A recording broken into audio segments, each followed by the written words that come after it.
Usapan yung ibang...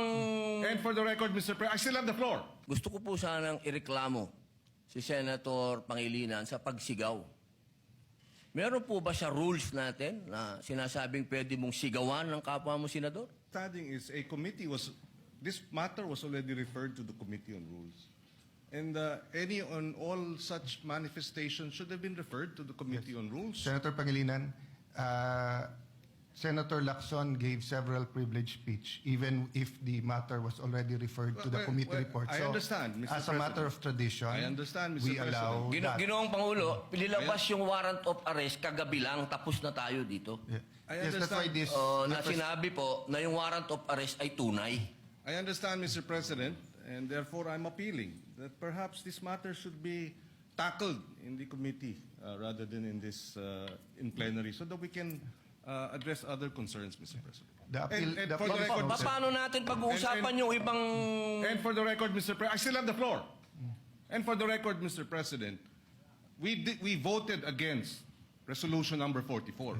So to say that we have this resolution, yes, but there are senators who voted against it, and therefore it is not necessarily our agreement with the points being raised by the good senator from Camarines Norte. For the record, Senator Padilla did mention a while ago that he doesn't take it against, and he acknowledges that some senators voted against it, and it's on the record.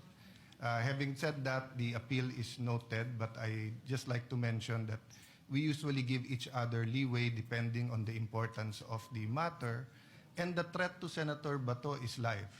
There's been no official communication that he is free until a Philippine court issues a warrant of arrest. No? So I ask the patience of each member, but acknowledge the statement and the interpretation, the proper interpretation of the rules by Senator Pangilinan. Madam President? Opo. Senator Padilla, please proceed. Yes. Opo. Meron lang po akong mga konting katanungan sa inyo. Sapagkat gusto ko po sanang ireklamo si Senator Pangilinan sa pagsigaw. Meron po ba siya rules natin na sinasabing pwede mong sigawan ng kapwa mo senador?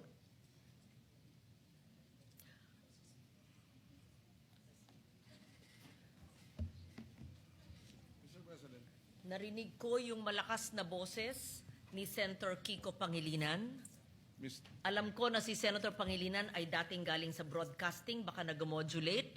Maari po ba tayo ay mag-suspend muna para pag-usapan yung malakas na boses at wari pagsigaw ni Senator Pangilinan? Excuse me, nasa akin po President, yung floor.